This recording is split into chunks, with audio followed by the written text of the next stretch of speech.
মাত্র ১০ দিনের মধ্যে দেশে ৪ বার ভূমিকম্প অনুভূত হলো। এর মধ্যে বুধবার বেলা 11:30টায় অনুভূত হওয়া কম্পনের মাত্রা ছিল রিক্টার স্কেলে ৫.৬।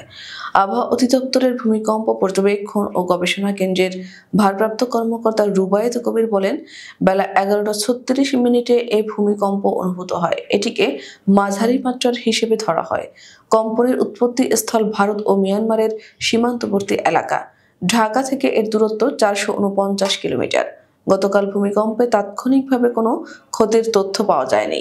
এর আগে ২৭ ফেব্রুয়ারি রাত ৩টা ৬ মিনিটে দেশে ভূমিকম্প অনুভূত হয়। উৎপত্তি স্থল ছিল নেপালের কোদারি এলাকা। রিক্টার স্কেলে মাত্রা ছিল ৫.৫। এটি মাঝারি মাপের ভূমিকম্প। ২৬ ফেব্রুয়ারি ভূমিকম্পের উৎপত্তি স্থল ছিল ভারতের আসাম রাজ্যের মরিগাঁও। মাত্রা ছিল ৫.৩।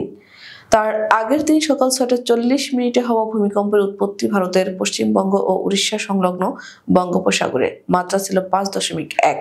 এবছরের জানুয়ারিতে দেশে ৩ বার ভূমিকম্প অনুভূত হয়।